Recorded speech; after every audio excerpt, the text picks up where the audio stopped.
Hello student and parents. मेरे पास बहुत सारे कमेंट्स आ रहे थे और मैसेजेस भी आए हैं। इसको मैं आपको अभी दिखाऊंगा और पूरा मैं आपके लिए एक्सप्लेन करूंगा उसमें क्या क्या है। ये हमने जो है नोटिस ओपन कर लिया है और अभी मैं इसको लाइन बाय लाइन आपके लिए मैं एक्सप्लेन करूंगा। तो यहाँ पे ये दिया गया है the admission to the different program, जो आपका एडमिशन के बारे में दिया गया है पूरा कि आपका एडमिशन कब होगा, कैसे होगा। जोसा CSAP 2024 के लिए जो है 10 अगस्त से 14 अगस्त का इसमें टाइम दिया हुआ है और NIT ने अपना टाइम जो दिया गया है वो 9 से और 14 का टाइम दिया गया है। वो आपको जो है ब्रांच वाइज अलग डेट दी गई है। ये 9 से 14, बहुत सारे पेरेंट्स का ये डाउट था कि 9 से 14 के बीच में कब आना है, तो मैं उनको बोलना चाहूँगा कि अपनी ब्रांचेस में देखिए, ब्रांच वाइज जो है आपको डेट दी गई हैं। इसमें सभी डेट्स आपको मिलेंगी। आपको जैसे ये कंप्यूटर साइंस है या इलेक्ट्रिकल इंजीनियरिंग, इनके लिए अलग अलग डेट होती है। तो आपको ब्रांच वाइज जो है डेट इसमें दी गई हैं। आप उसके हिसाब से अपनी ब्रांच खोज सकते हैं और अपना डेट देख सकते हैं। बाकी ये जो लिंक दिया गया है ये आपको ऑनलाइन पोर्टल है जिस पे आप एनरोलमेंट नंबर और एप्लीकेशन डिटेल आपकी देखी जा सकती हैं। बाकी ये डॉक्यूमेंट वेरिफिकेशन की डेट है 9 से 14 की, और ब्रांच वाइज जो डेट दी गई है वो 10, 11, 12, 13 और 14 ये दिया गया है। बट टाइम 10 से 5 दिया गया है। जैसे मैंने आपको बताया, अपने टाइम के हिसाब से आपको पहुंचना है और आपको जिस डेट पे आपको दिया गया है उसी डेट पे आपको आना है। उसके पहले आप आ सकते हैं लेकिन आपका एडमिशन उसी डेट पे होगा जिस डेट पे आपको टाइम दिया गया है। बाकी ये 9 से और 14 के बीच में जो डेट दी गई है इसमें आपका प्री रजिस्ट्रेशन होगा जो कि सभी ब्रांचेस के लिए है डेट वाइज।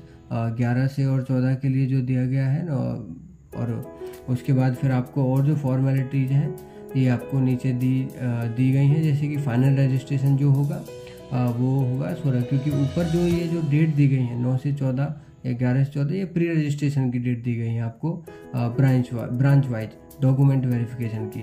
प्री रजिस्ट्रेशन का जो है आपका 11 से 14 दिया गया है, वो आपका प्री रजिस्ट्रेशन होगा, वो सभी ब्रांचेज के लिए है एक साथ। बाकी नीचे ये फाइनल रजिस्ट्रेशन की डेट दी गई है रेस्पेक्टिव डिपार्टमेंट की और ऑल ब्रांचेज की। बाकी इसमें 16 तारीख को आपका फाइनल रजिस्ट्रेशन होगा। आपका ओरिएंटेशन प्रोग्राम होगा जिसमें कि पेरेंट्स को भी होना रहता है। बहुत सारे पेरेंट्स की ये मेरे पास क्वेरी आई थी या स्टूडेंट्स ने भी बोला था कि सर क्या पेरेंट का रहना ज़रूरी है। तो मैं कहूँगा कि देखिए, ज़रूरी तो नहीं है, कंपलसरी नहीं है, लेकिन यदि रहेंगे तो अच्छा होगा, क्योंकि ओरिएंटेशन प्रोग्राम में आपको सारे रूल रेगुलेशन और वो सारी चीज़ें बताई जाती हैं जो कि पेरेंट्स को और स्टूडेंट्स को फॉलो करनी होती है, या फिर आपको एटलीस्ट पता होना चाहिए कि आपके NIT राउरकेला या NIT जो भी आपको मिली है उसके रूल रेगुलेशन क्या है, वो सब आपको उसमें बताया जाता है। ओरिएंटेशन इसलिए थोड़ा ज़रूरी होता है।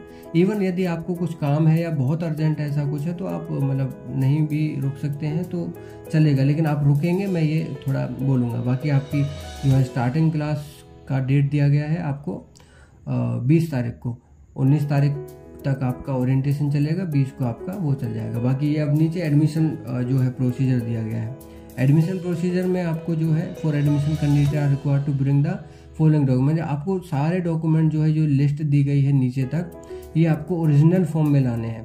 सेल्फ अटेस्टेड कॉपीज आपको लिखा गया है कि ओरिजिनल लाएंगे, सेल्फ अटेस्टेड। इसमें है क्या, सबसे पहले जो है print out of the online enrolment form.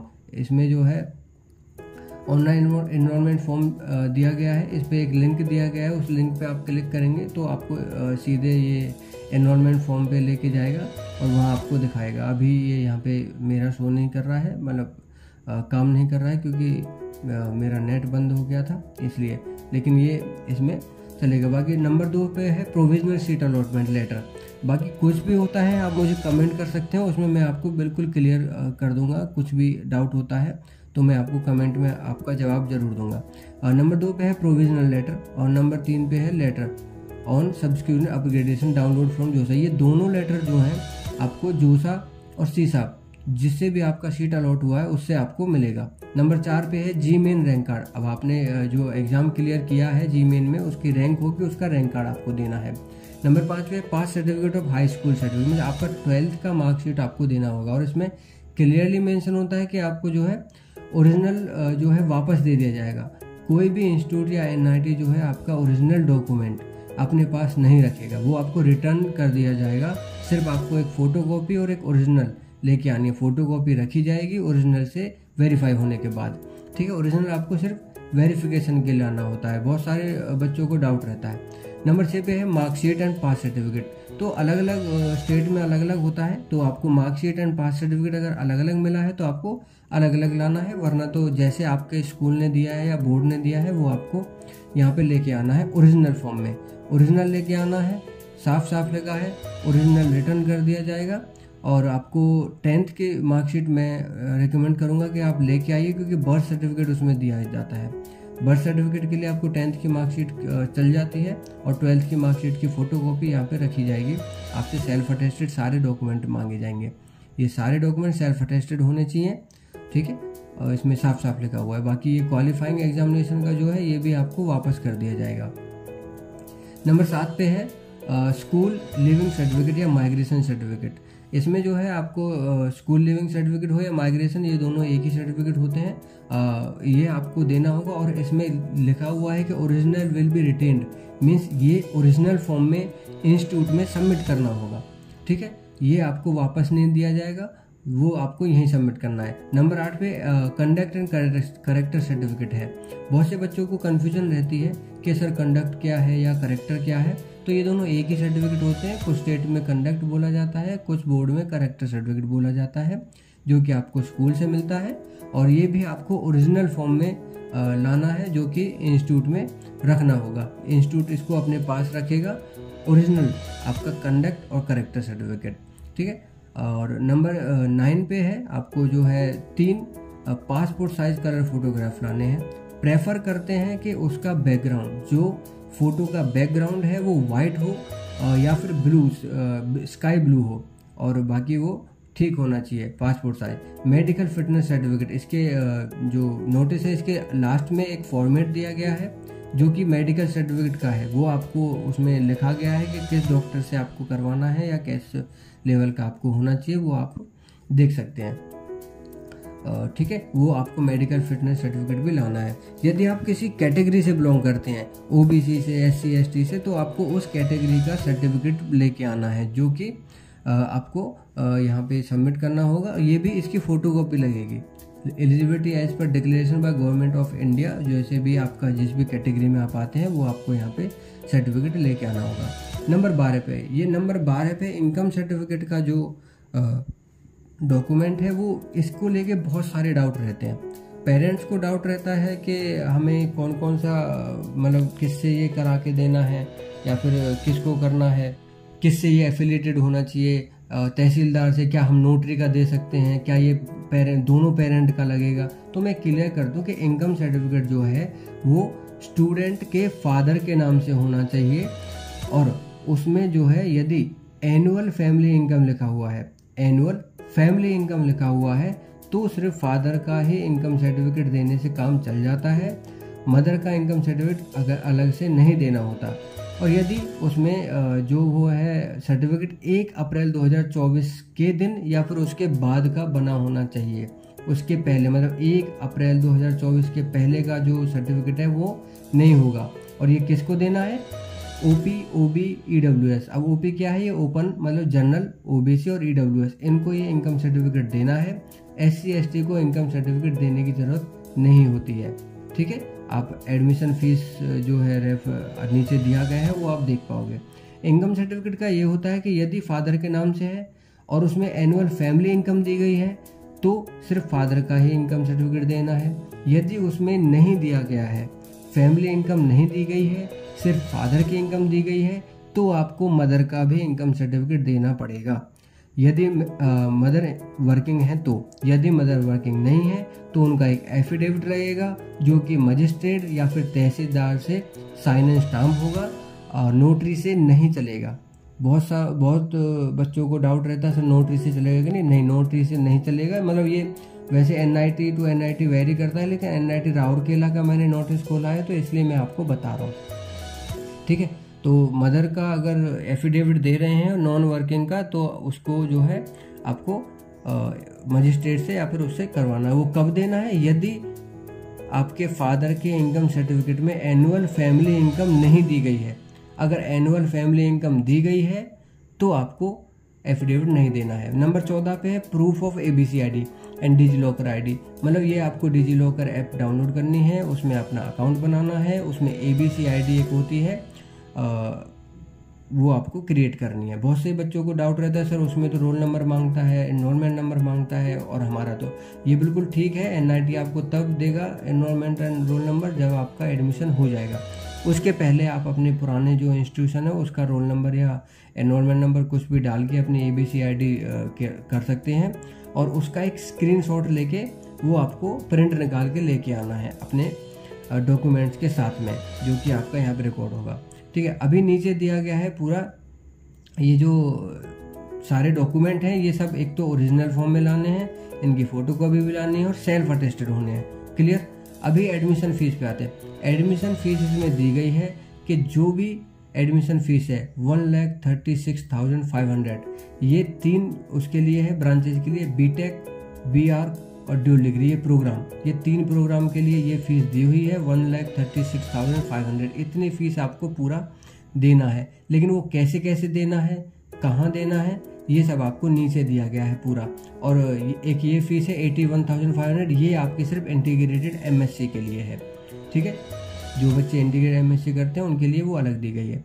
ये आपका पूरा प्रोग्राम वाइज, कैटेगरी वाइज आपको पूरी फीस दी गई है। आपको कितनी ये इसमें जोसा में देना है तो 75,000 OP और OBC को जोसा में देना है, और 32,500 32,500 जो है SC एंड ST और PW इनको जोसा में देना है।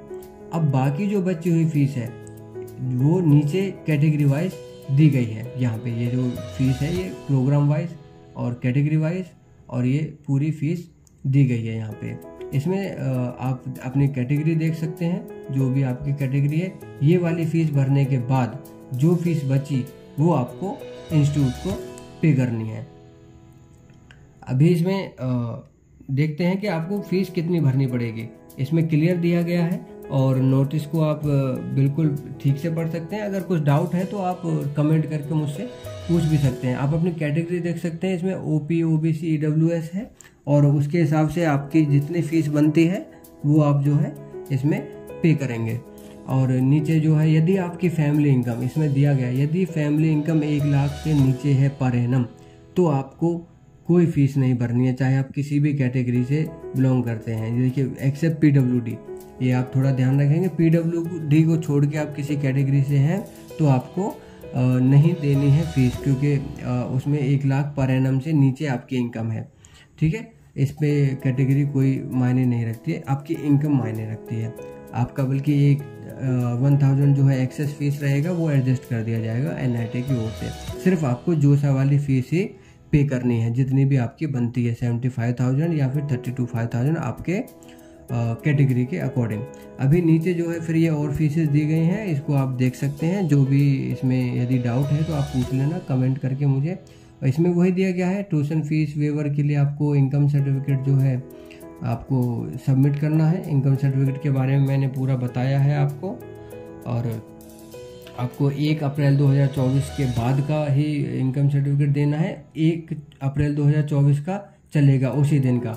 और इसमें ये लिखा गया है कि यदि आप एडमिशन के टाइम पे इनकम सर्टिफिकेट नहीं दे पाते हैं तो आपकी फ़ी वेवर नहीं होगा। आपको full fee at the time of admission, means आपको पूरा फीस एडमिशन के टाइम पे देना होगा। और यदि आप जो है बाद में उसको प्रोड्यूस कर देते हैं, इनकम सर्टिफिकेट यदि आप बाद में दे देते हैं तो आपकी फ़ीस जो है बाद में वेवर कर दी जाएगी, और आपकी जो फीस बनेगी, अब जो भी एडजस्टमेंट होगा वो प्रोसेस के थ्रू कर दिया जाएगा। और in order to avail such tuition fee waiver इन सब, हाँ यदि इसमें दिया गया यदि आपको आगे आने वाले सालों में भी फी वेवर चाहिए तो आपको जून महीने से पहले, हर साल जून मंथ से पहले अपने इनकम सर्टिफिकेट जो भी फॉर्मेट दिया गया है उसके अकॉर्डिंग आपको जून महीने से पहले अपना जो है इनकम सर्टिफिकेट सबमिट कर देना है। यदि आपकी मदर हाउसवाइफ है तो जैसे मैंने बताया आपको एक एफिडेविट देना है जो कि एग्जीक्यूटिव मजिस्ट्रेट से साइन होना चाहिए। अभी यहाँ पे पेमेंट ऑफ बैलेंस इंस्टीट्यूट दिया गया, मतलब आपको अभी ऊपर तो आपने जोसा और सीसैप का फीस भर दिया, अभी उसके बाद जो फीस भरना है वो कैसे भरना है वो इसमें दिया गया है। वो SBI payment of balance institute fee will be done only through SBI collect portal, या फिर आप जो लिंक दिया गया है इस पे जाके अपना फ़ी पेमेंट कर सकते हैं।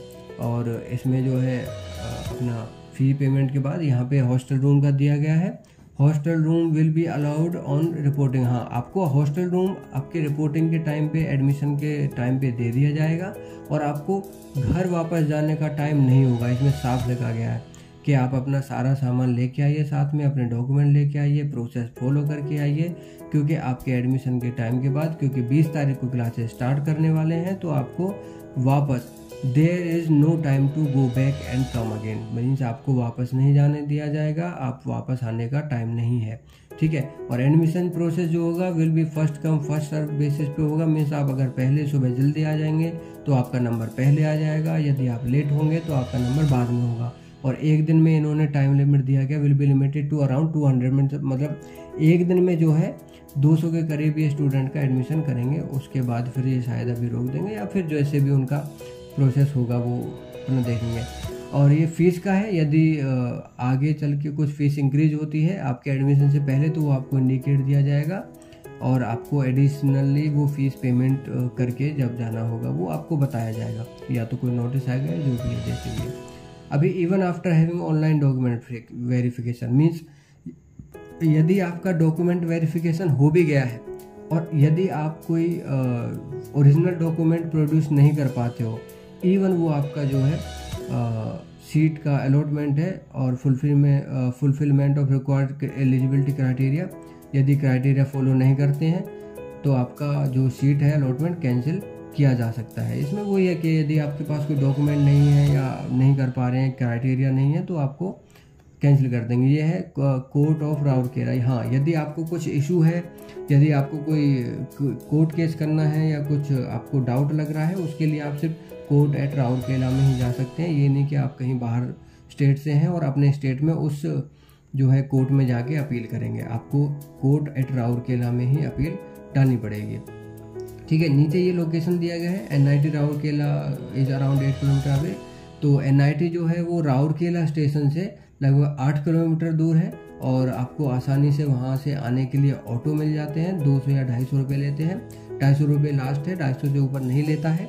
और यदि आप चाहते हैं कि बस से जाएं तो बस की सर्विस भी वहाँ से है, मो बस करके बस चलती हैं और वहाँ से आपको आना पड़ेगा। और वो आपको, लेकिन ऑटो से मैं बोलूँगा कि आइए, क्योंकि वो आपको NIT के अंदर छोड़ देगा और बस आपको NIT के बाहर में छोड़ेगी। तो आप ऑटो से आइए, ये थोड़ा ठीक रहेगा आपके लिए, नई जगह पे आप जल्दी पहुँचे, ठीक है। ये है आपके फॉर एकोमोडेशन गेस्ट हाउस का एक नंबर दिया गया है, आप इस नंबर पे कॉल करके थोड़ा कंफर्म कर सकते हैं ये कि अकोमोडेशन उनके पास होगा तो वो आपको बता देंगे, और अगर नहीं होगा तो फिर आपको पर्सनली कुछ अरेंजमेंट आपको करके आना पड़ेगा और आप रेलवे स्टेशन के पास ही कुछ अरेंजमेंट करिए जहाँ आपको मिलता है। नेक्स्ट आता है रिफंड रूल। रिफंड रूल ये मोस्ट इम्पॉर्टेंट होता है किसी भी पेरेंट्स के लिए तो खासकर, और स्टूडेंट के लिए भी। तो इस स्लेट को आप बहुत ध्यान से पढ़िए, इसमें क्या लिखा गया है। मैथ्स एडवांस में भी रिफंडेड, मैथ्स एडवांस हो सकता है, लेकिन जो सा 2024 के डेट के अनुसार आप विड्रॉ कैंसिल करेंगे तो उसका इसमें दिया गया है, ठीक है, ये पढ़ लीजिएगा। इसमें एडमिशन क्वेरीज के लिए नंबर दिया गया है, आप इस नंबर पे कॉल करके पूछ सकते हैं, 0661-246-2038, ये आप कभी भी कॉल कर सकते हैं।